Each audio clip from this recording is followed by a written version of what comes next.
Hi, welcome to the Stitch Together podcast. This is episode 18 and the date is the 5th of August 2015. And my name is Chrissy. I'm your host. I think that's everything. I think everything else is in the bits at the beginning and the end. It feels like ages since I recorded last, and it probably has been. It's been a weird few weeks. I don't know I've just been a bit sort of mentally absent from the world. You know how sometimes you just sort of feel a need to step back and not engage too much with people when you've got lots of stuff to process and think about.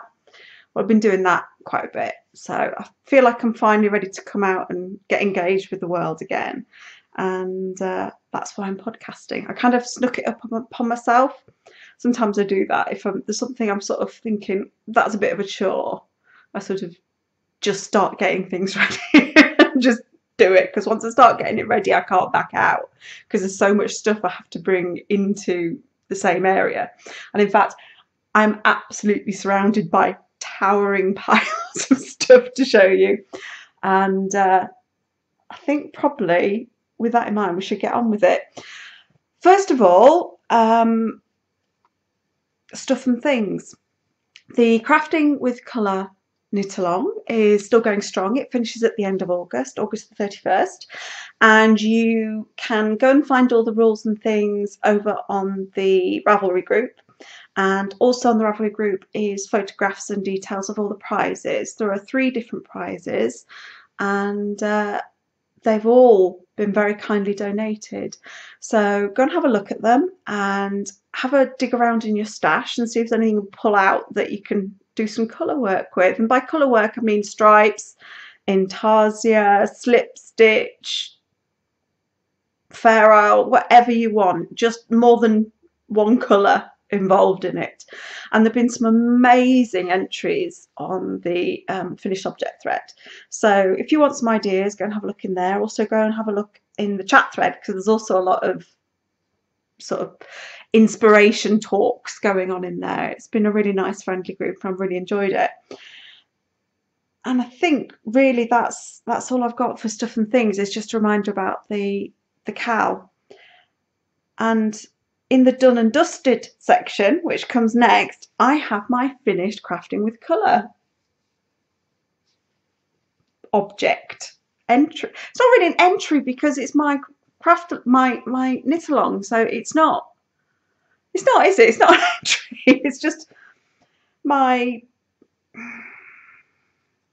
I can't think of the word. I can't think of any word that would describe what this is. Suggestions on a postcard, please. Not on a postcard. Ignore me. I'm a bit doolally today. It's because they took blood from me. Even though it was only about this much. I'm a bit sort of... Anyway, my crafting with colour shawl that I have finished is the Joker and the Thief by Melanie Berg, and I wanted to knit this pattern right from the first moment I saw it when it first came out, and I spent quite a long time looking for the right mini skeins to go with it. I mean, if I'd really wanted to use stash up, I could have gone and found scraps of sock yarn that went well, but I wanted something that would be an integrated unit of colours, whether it was sort of along a theme, something that worked together, be designed to go together. And I finally found that in the Frankenskein yarns, and there's links in the show notes. She had some mini skein sets called Sour Hearts, and it was in merino superwash sock, and the colours are amazing. I think I showed them in the last podcast, in the last episode. So I also dug out of stash some Wollmeister 100% pure, and it was in a weird different colour. How do you pronounce it again? Ein klein wenig verrucht. And it's a really, really dark purple. It's really, you probably won't be able to see it on the camera when I hold it up, but I got it finished and I got it blocked yesterday. So I shall start at this end, because this is big. It starts off at this end and you get little interspersions of colour, and then it transitions into big blocks of colour, and then at the end of that big section of colour it goes into small sections of colour again, and it's supposed to finish at this sort of blue section here, and from there on in, that stuff I added on this whole section here, this other sort of thick bands of colour, that was all me adding on because I had so much of the mini skeins left and I just really wanted to use them up. And also because I've got quite broad upper body, with these sort of bias shawls I kind of like to wrap them around my shoulders, so it just sits more, it sits easier when I've got a little bit more length to it, and it also gives it, let me show you, a little bit more depth at the back. It's really hard to show you this picture, but in the show notes there's a link to my project page, and there's the photo of the shawl when I washed it and pegged it out on the line, because that's all I did to block it, was sort of pegged along the top, and I tried to peg sort of where these bands are, because these are quite firm stitches. It's a special stitch pattern. I don't know if I'll be able to, it might be easy to show you in a colour.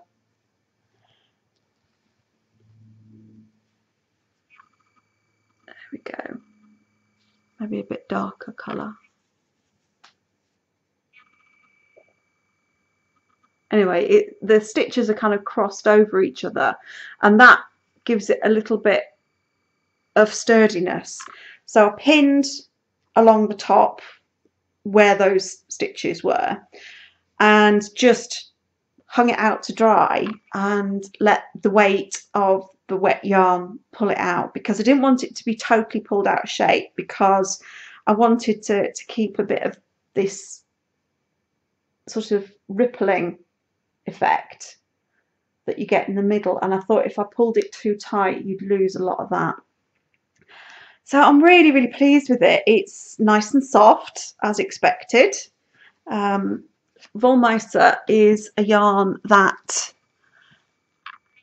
when you feel it in the skein it feels quite, not rough but not soft and smooshy, and that's because when it's skeined up it's skeined really tightly. It's, you know, a skein of Wollmeister is 150 grams, but it doesn't occupy much more space than a 100-gram skein of normal sock yarn.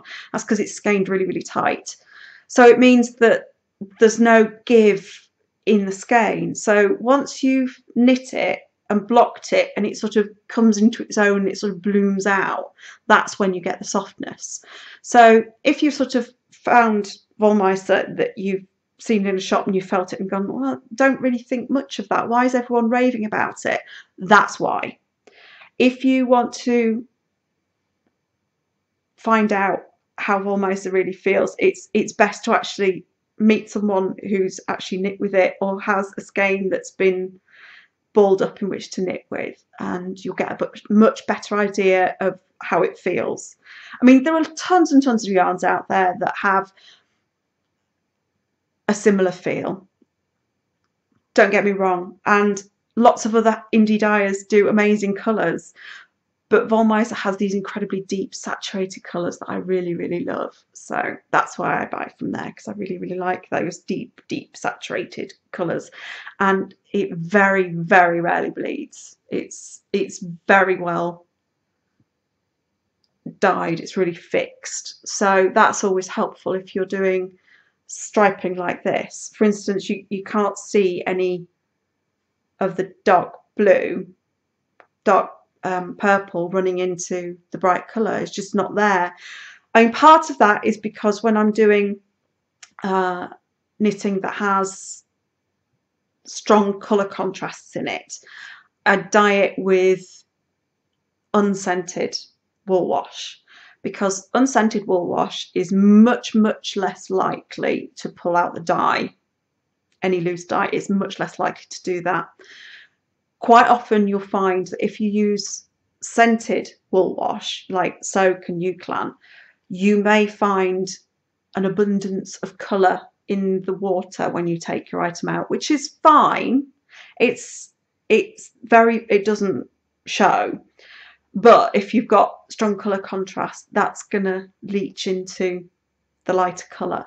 So it's best not to use those lovely scented wool washes when you're doing something with high contrast colour differences. So that's what I have learned through trial and error. I have ruined many things. Don't make my mistakes. Anyway, I really like how this sits on my shoulders. It just wraps around the top and it sits nicely like that. I'm really pleased with it, and it was as much fun to knit as it's going to be to wear. So that's my first Melanie Burke shawl. My second one, which is actually the one I started first before I started the Crafting with Colour knit along, but it was kind of the inspiration for it, is the Quicksilver shawl by Melanie Burke. And I've not taken any photographs of this yet, really, and I really should have got it on the line yesterday. Anyway, this again is the same shaped shawl. Starts here. No, it doesn't. It starts at the other end. What am I talking about? Yes, starts here. So you've got this bias striping, and then you get a little insert short row of lace. Again, you've got the striping section, short row section, insert of lace, and it just works all the way across the shawl. The short row section's getting bigger and bigger and bigger, and I love this. It's knit in a yarn I've never used before, and it was, I think, Sarah of Fibre Track. She used this yarn in one of her projects and she raved about it, and I like a lot the same yarns that she does, so I thought I'd give it a go because it was pretty inexpensive. It's from Island Wool, and Island Wool is on the Faroe Islands, and this is Snaildon, I think is how you pronounce it, 2-ply, and it's actually more of a sport weight, and the pattern is written for a 4-ply fingering weight. But big shawl, not a problem for me. I like big shawls. So the yarn is made with Falkland and Faroese sheep. The blend is blended, so you get the sturdiness of the Faroe, and you get the bounce of the Falkland. In fact, I think the Faroe's probably got quite a lot of bounce as well, but the Falkland softens it up a bit. It's softer than Shetland, and I like Shetland when it's been washed. I think it's a lovely, lovely yarn, and I get the feeling that this is going to get softer and softer as time goes on. And I also think it's going to be pretty sturdy, and I love it. It's a really, really nice shawl, and I'm really delighted with how it turned out. And this thing wraps right around me. It's massive. It's like a proper, it goes all the way sort of almost down to my forearms. It's like a blanket. I want it to be like a blanket. I can wear it like a blanket, and I love it. It's going to get lots and lots of wear. It's going to get an awful lot of wear, probably as the summer cools into autumn, I'd imagine, because it really does wrap around you. And I think with just a long sleeve t-shirt underneath, I think it'll be good. So yeah, really delighted with both of those shawls. Really pleased, really pleased. And the rest of my finished items, I do believe,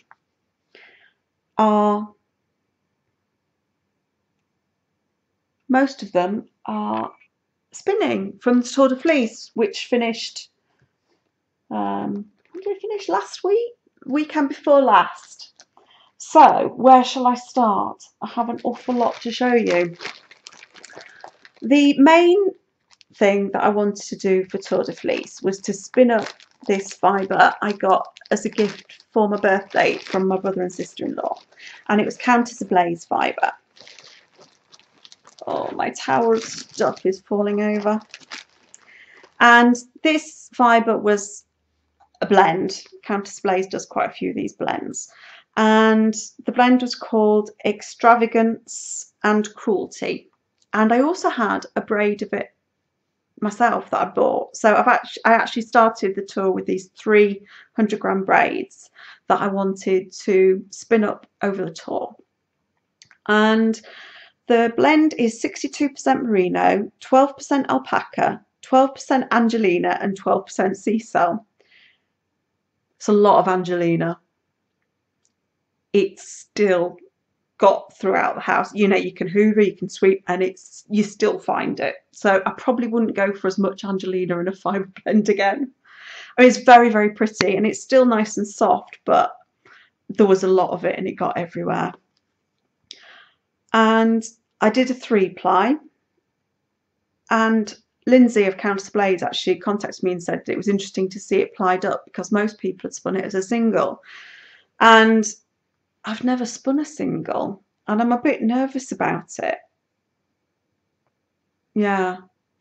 Have you, anyone who's spun a single, let me know how it feels, whether you have to ply less or more, and what the felting process is like. I'm just a bit nervous about it, but I do want to try it. But I'm really pleased with what I got. So pretty. It's really hard to convey on camera, but it's so soft.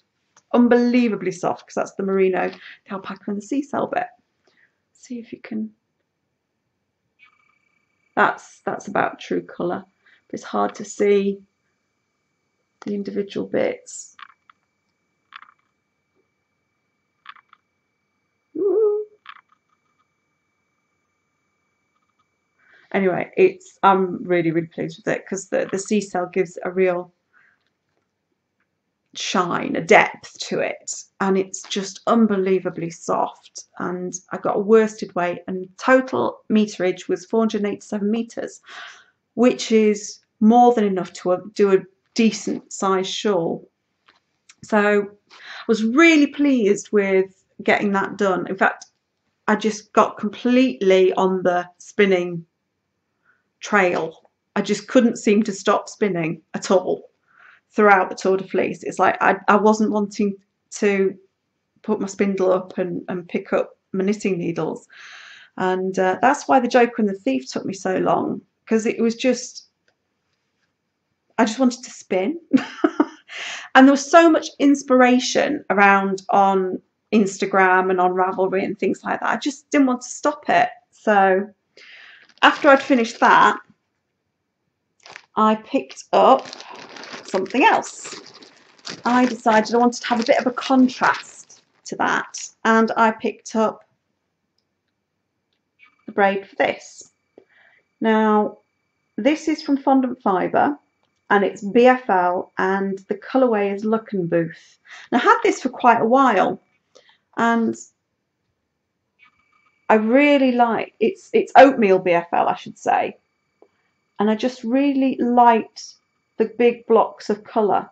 So what I decided to do, that's truer to the colour, is this really deep, rich colour. It almost makes it, it just gives it real depth to the colour. And I decided I wanted to keep those strips of colour, big chunks of colour. So I decided to chain ply it. So it's basically, it's a self-striping yarn.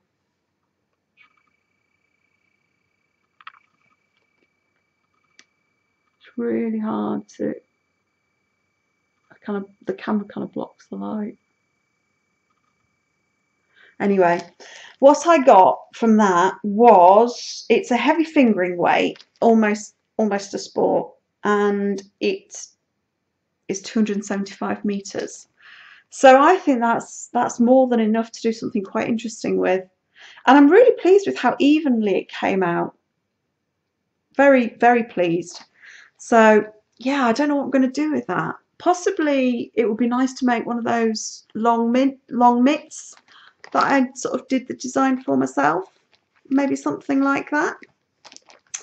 I don't know, because with it being BFL and it's worsted spun, it should make a really nice sturdy yarn.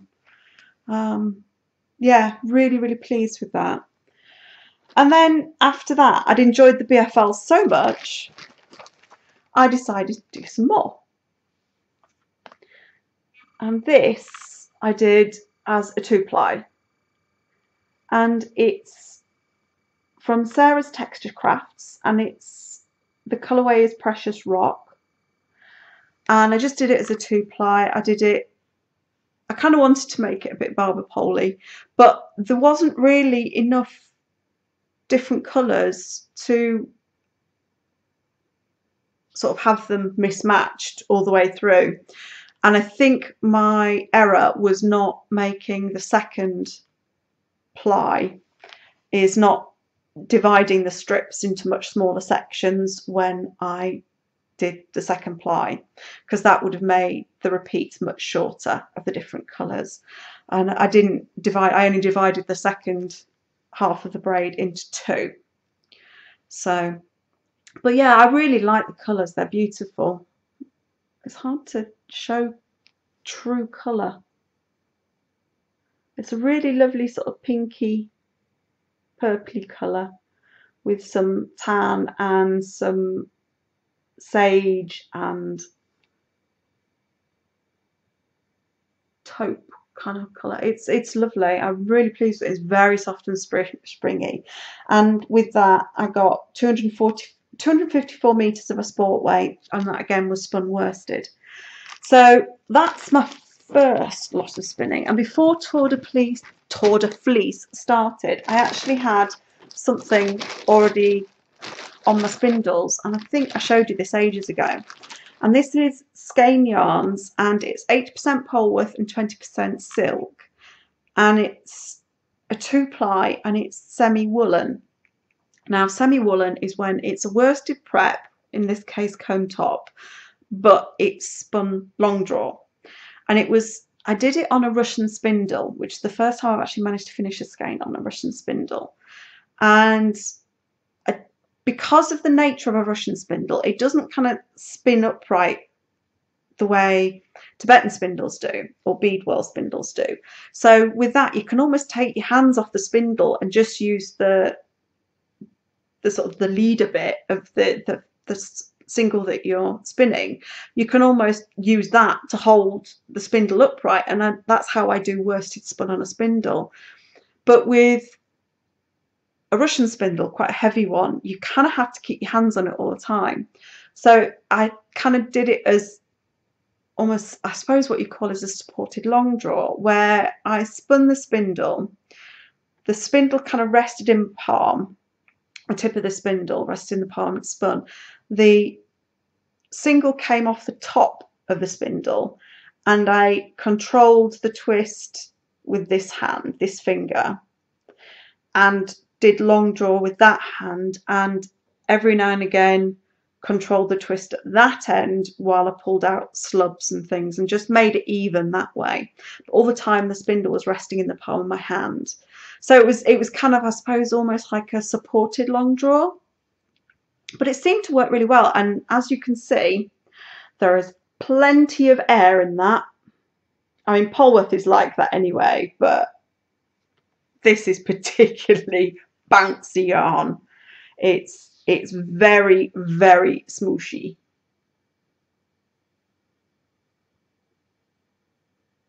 It's really hard because I've had to move my computer back to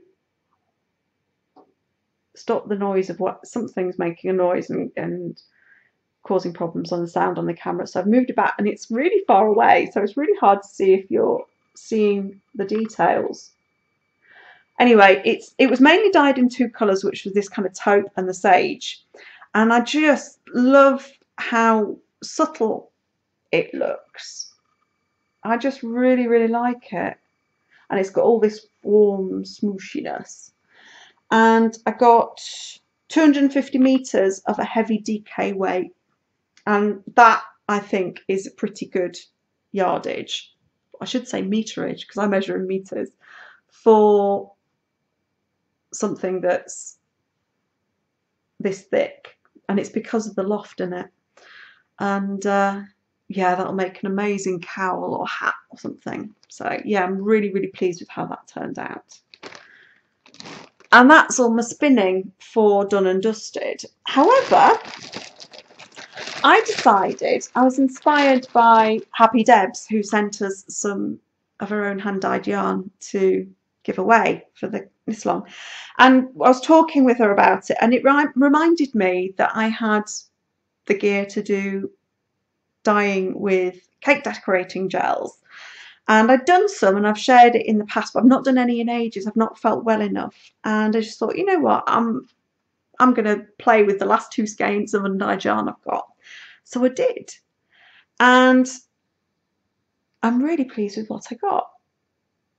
It's hard to show you, but I did this in 2 goes.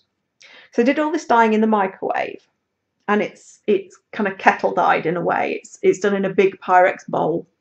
So it's the yarn is sat in the water, which has the dye solution in it. And what I did was, with these 2 lots, you can see there's some colour variation. It's very subtle. The first one, I just dipped little pinpricks of colour onto the yarn and into the water. So it's very, very pale. And then the second one, the second run at the dye, I did a grey solution, basically black, but in small doses, to get this lovely grey over dye to the very, very pale colours underneath. I am absolutely delighted with how it's turned out. I really love it. And the yarn was from DT Crafts, and there's a link on the show notes. They do a lot of undyed yarns and dyes and things. And it's 75% superwash merino and 25% nylon, and it's 365 meters. And it's hard to believe this is a sock yarn because it feels so soft and smooth. It really does. It's beautiful. I really like, and I know I'll buy this again. It's the high twist version, and I think it's going to have really nice stitch definition as well. So I'm probably going to make this into a cowl or a shawl or something, because it just feels too nice to not have it up against my neck. And the other one I was really pleased with, was 50% merino, 50% tencel, and again that's from DT Crafts. And this one, where's the colour? That's about right. It's a kind of muted raspberry sorbet kind of colour. And this was, I just basically mixed up the colour from the different gel pots I got and mixed it up, the red and the hot pink, to get this kind of raspberry colour, and just put it in the kettle dye, swirled it around and put the dye in it, and just dyed it in the microwave. So it's much more of a semi-solid. But I love the way the tencel is slightly paler, the way it's taken up the yarn, but because it's a really well blended yarn, it's very subtly done through the fibres. It's going to shimmer like nobody's business. And again, this is definitely against the neck kind of thing. But I'm really pleased with both of those, and it's seriously given me the bug again. And like I say, I've been talking to Happy Debs about it, and she's been sort of giving me some tips, and I thought I might try doing it in the oven. She said that's a really good way of doing it, and you've got where my microwave is, I have to kind of lean sideways to get stuff in and out, so it's a bit more physically challenging, whereas the oven I can get right in front of to pull things out, or right beside to pull things out. So I'm kind of tempted to try that, but I've run out of yarn to dye, so yeah, might have to wait until I've got some money to buy some undyed skeins so I can have another play, because I do really enjoy it. It feels like alchemy. It's great fun. If any of you done dyeing with food colouring, if you got any tips, let me know, because I'm not going to get acid dyes, because it just means having to keep things separate in the kitchen and stuff, and it's just a bit of a faff. So I'm not going to use acid dyes. I think I'm going to I'm sticking quite happily with the food dyes. I'm really enjoying it, and you get nice rich deep colours with the cake decorating gels. You get a nice depth of saturation, so I'm quite happy with that. And I do believe that is it, finally, for done and dusted. So no to the grindstone. I think the first thing I'm going to mention is, having said I've got no more undyed yarn to dye, I think I've decided that I am going to over dye this yarn, because it's too close in value to this yarn, and I really want it's Martha from Posh Yarns, which is an MCN, and it's just so soft and smooshy and bouncy. So I just want to do either a dark blue, dark green, or even just grey overwash for that. And I think that would make it really interesting and just give it a bit of extra contrast to that one. Because I started to do this Stripe Study shawl by Vera Valimaki, and it's not doing it for me. And every time I try and do something with these two together, it's not saying yes. And that's it, that's the one. So I think I might pull that out and skein it up and try over dyeing it, because I've got too many things I want to be working on to waste time on something that's not really doing it for me. So that, by the way, is my Silver Shed USA bag, which I absolutely love, with the knit stitches on it.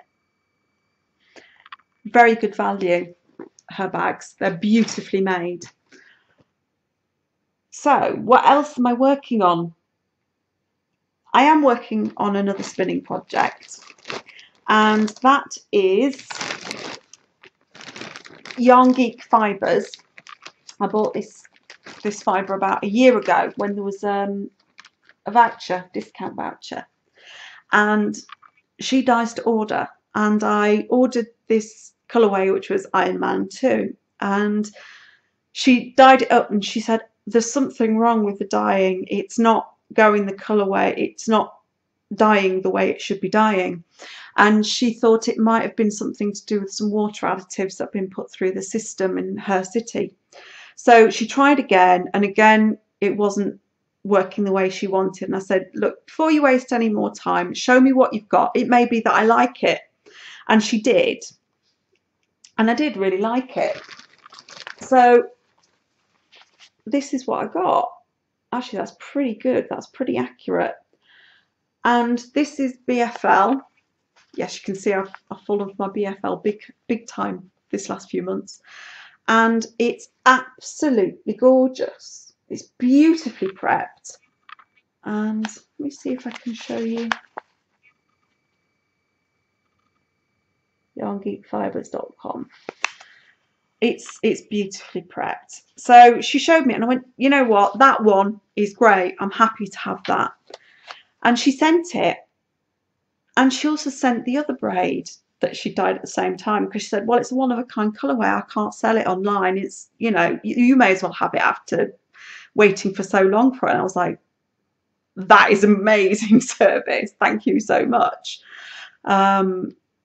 You know, she was determined to make sure I was happy with my purchase, and I'm delighted with my purchase. So what I decided to do was I wanted to do the same way I'd done with the Russian spindle, the skein yarn. I kind of wanted to do a supported long draw with worsted prep. So what I did was I made lots of little nests. Let me get one out and show you. I've done this before, but I've not made the little nests, I don't think. Oops.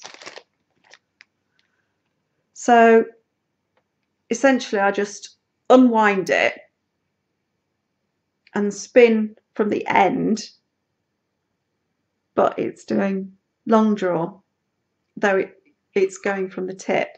So you have to control it a lot more. But I'm really enjoying it, and I've got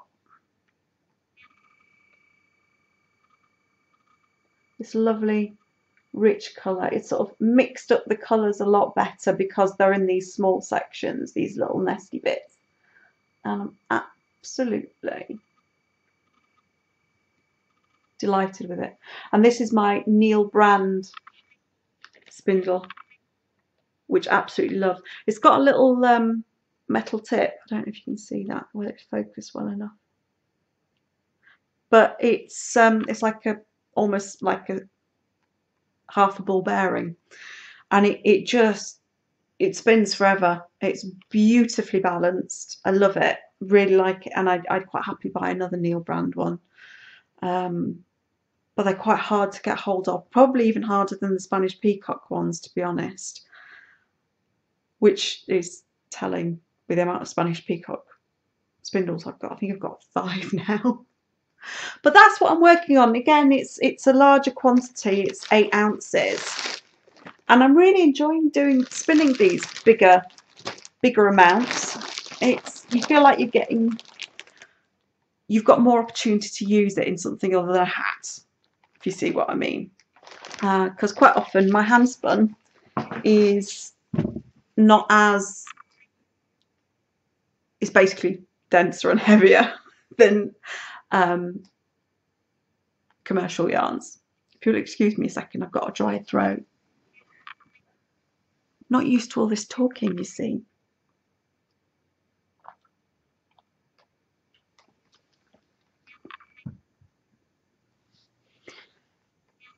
So that's what I'm spinning at the moment. I'm not really spinning on anything else because I wanted to get back to my knitting and my crocheting. And I just wanted to show you how I'm getting on with the crocheted blanket I'm doing for my niece, who is coming to see me again soon, along with her brother, her father and her mother. And I've got quite a long way. But what I want to do is get it so it's square.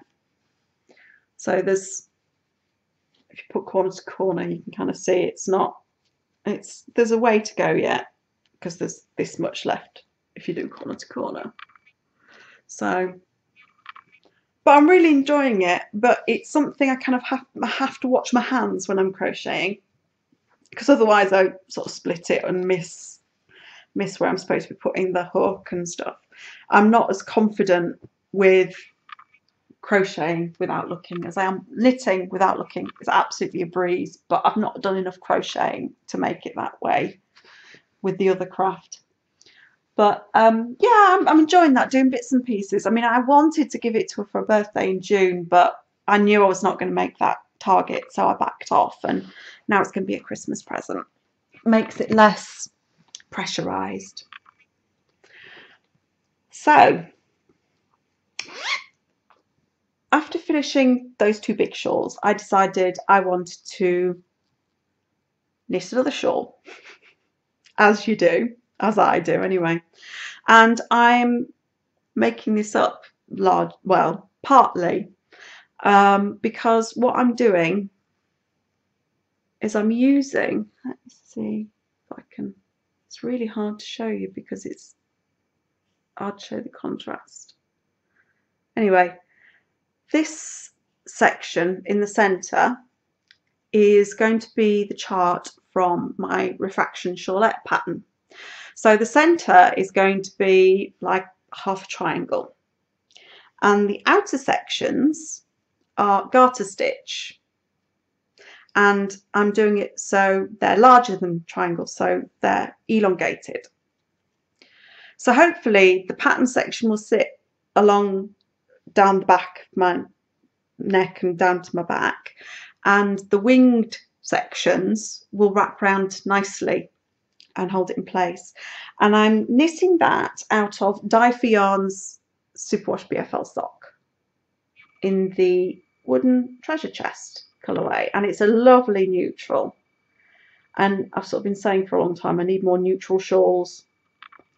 And again, the BFL, I am such a fan of BFL. It's a great fibre. It's very sturdy, it's very soft, it drapes beautifully, and you know, why wouldn't you if you can get it? So let me show you their card. Is it focusing or not? Hard to tell from here. My eyesight isn't that great. Anyway, they're on Etsy, and they have 2 stores. They have Dye for Yarn and dye for wool. And they have those two sections because one has mainly wool fibres and the other one has mainly silk fibres. And I think they decided to do it that way because there weren't enough categories in a normal Etsy store. That's what I heard anyway. And yeah, there's 400 meters in each skein, and each skein is 100 grams. And I'm really enjoying it because I'm pretty comfortable with doing the charts because I've done it a lot of times and I designed it. And the rest of it is garter stitch. So, and you're only doing one section of the lace.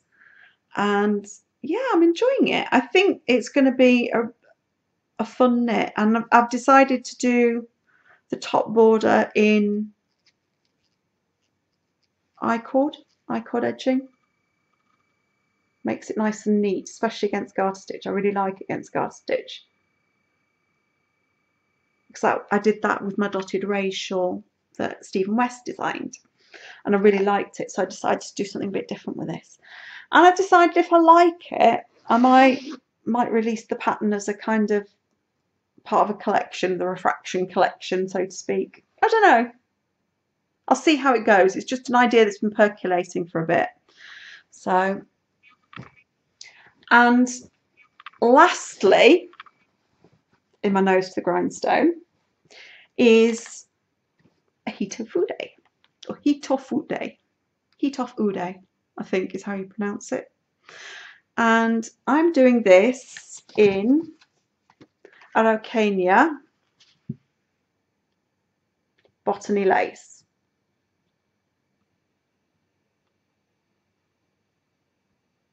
I don't know why I'm even trying to do this. And it's extra fine merino wool, and it's a fingering weight, not a lace weight.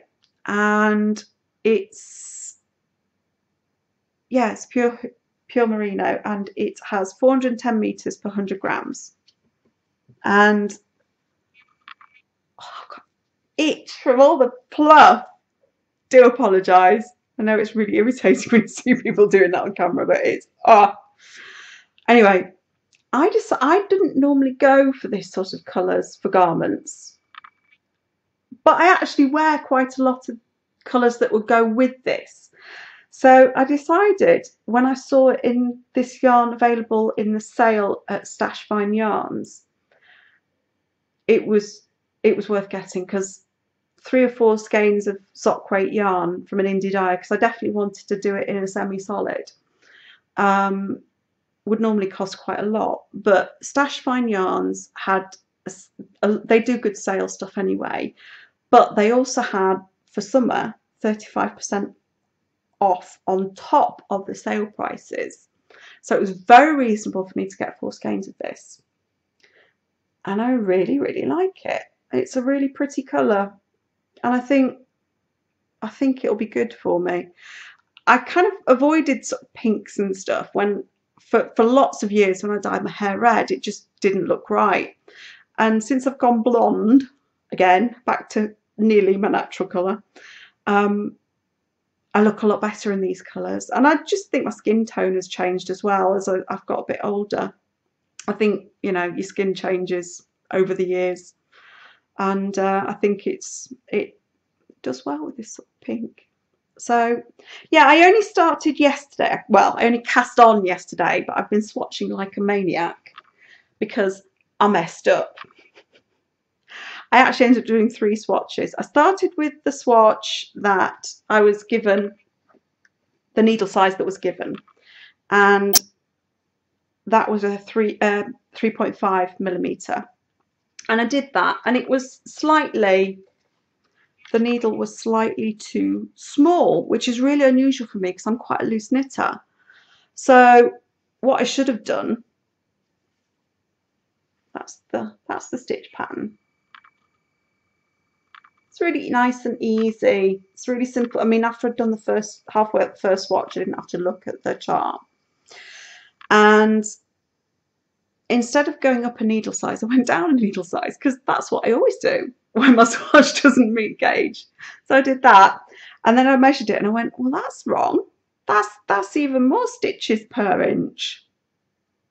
So yeah, this one was a complete waste of time. I quite like the fabric on it though. And finally, that's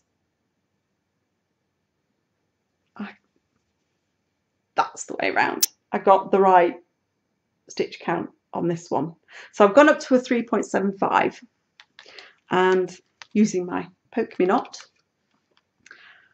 I have got through about, basically I've done the first chart repeat. It's like nothing, done nothing, but I was inspired to do this because for a long time I wasn't sure that it would work for me, and I've kind of been persuaded by Megan Williams as basically doing a Hitafu day a month for this year, and she's been doing them for all sorts of different people, and she's been posting on her project pages photographs of the people in them,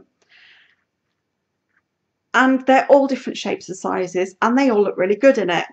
So I thought, sort of leaning that way. And then Emily from Fibre Town did one, and I was like, oh, that looks so pretty. So yeah, I decided I was going to make one, and I just waited for the right yarn to come along because I didn't feel I had the right yarn in stash. So when this one came along, I did it. So I'm actually doing the medium size because of my upper bust measurement, because it doesn't close around the bust, it sort of comes down the sides. So I'm actually doing the medium rather than the large, which is what I probably should have done if it was a cardigan that closed. It was a bit borderline, if you see what I mean. But because it's not closing across my bust, I've gone with the smaller size. And yeah, I think it's going to be lots of fun. It's an interesting construction, nicely written pattern, lots of fun, and yeah, enjoying it an awful lot. And it's nice to be doing a garment again. I've not done a garment for a while, and I do enjoy knitting garments because you feel like it's clothes rather than accessories. So yeah, been enjoying that. So that is the lot for the stuff I've been working on. But of course, because I've been spinning loads and been inspired by all these things on Tour de Fleece, that's the one, I bought a load of fibre. Yeah, I've been a bit bad really. What I should have been doing is celebrating the fact I've got some fibre out my stash, but no, got to replace it. Yeah. So one of the ones that I got was because, oops, sorry about that noise, was because Sweet Fish Knits was spinning some of hers. And it's one I've been looking at a while and kind of thought, well, I don't know, it's coming from, I think it comes from California, and I feel really bad about getting stuff from completely the other side of the world. But anyway, it's BFL again, and the dye is BZB Fibres, and the colourway is Galah. And isn't that amazing? I love it. It's beautiful. So soft. It's unbelievably well prepared. It is lovely. Really, really gorgeous stuff. So yeah, I'll let you know how that spins up, because when you get new dyers, it's always interesting to see what people think of it when they're actually spinning it rather than just when they bought it. So that was the first thing I bought.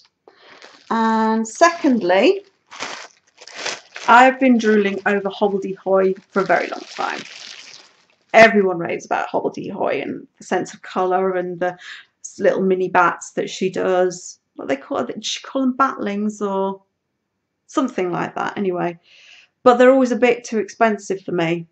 But I still go and have a look because I really like the stuff she does, and I think it's beautifully done, and it's really well photographed. And I just went and had a look one day, and she had this. Now this is obviously just a dyed braid, and it's merino tencel, which I'm a really big fan of. I really enjoyed spinning the last braid I had of merino tencel. I knew I'd get some more at some point, and this is just such a lovely colour. It's lagoon, mermaid lagoon. Yeah, it's 50% merino wool, 50% tencel, and it's so soft and silky. It's beautiful. So again, I think that will be fun to spin up, and I can see why people rave about it now. And then I put in an order to Fondant Fibre because I had to, because I was out of Rolags. So I had to get some. I'm not going to get these out because they'll fall apart. But these are, what is it? Shetland, alpaca, camel and silk in the Lena colourway. But they're a lovely neutral. Trying to get more neutrals in my spinning and my knitting because they're much more wearable than these bright colourful ones. I'm never ever going to give up my bright and colourful saturated fibres and yarns because they're my first love. But neutrals and tonals are so much easier to wear, much less restricted in the things that they match. So I got that, and because of course you can't just buy one thing from Fondant Fibre because they're so reasonable. You know, when you look at the postage and you think, well, the postage is actually quite a big chunk. So why just buy one thing when you can have this? This is merino cashmere nylon in the Life's a Beach colourway. And it is so soft.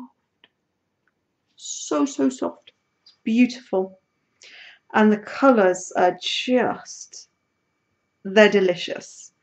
The beautiful blue and the pale yellowy green and the dark green. It really is gorgeous.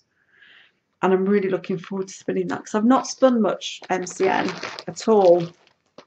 And I went on and had a look at a website at the weekend and there was still a braid of this left, and I'm kind of tempted to buy another one because I think it'd make an amazing shawl. Let's think about that one. If it's still there at the weekend, I'll buy it. I think that's what I'm telling myself. So other than the fibre, I was reminded how much I enjoyed knitting with Wollmeister. So I went and had a poke around on the website, as I often do on Fridays, which is when the updates go live. They do one in the morning and one in the afternoon. So it's not like everyone's diving up across the world at the same time. The old website for Wollmeister was a nightmare. It was really hard to navigate, but the new one's much easier to navigate around, and you can select for available yarns so all the sold out colours don't show. And I went and had a look and I just fell in love with this colour. It's a bit brighter. It's about, it's hard to, reds are seem to be quite hard. It's a very deep red. It's a maroon. That's nearly it. That's it. And it's O-RH negative, which I think is O rhesus negative. In other words, it's a blood. And this is the kind of red I really love. I love these kind of deep, dark, browny reds.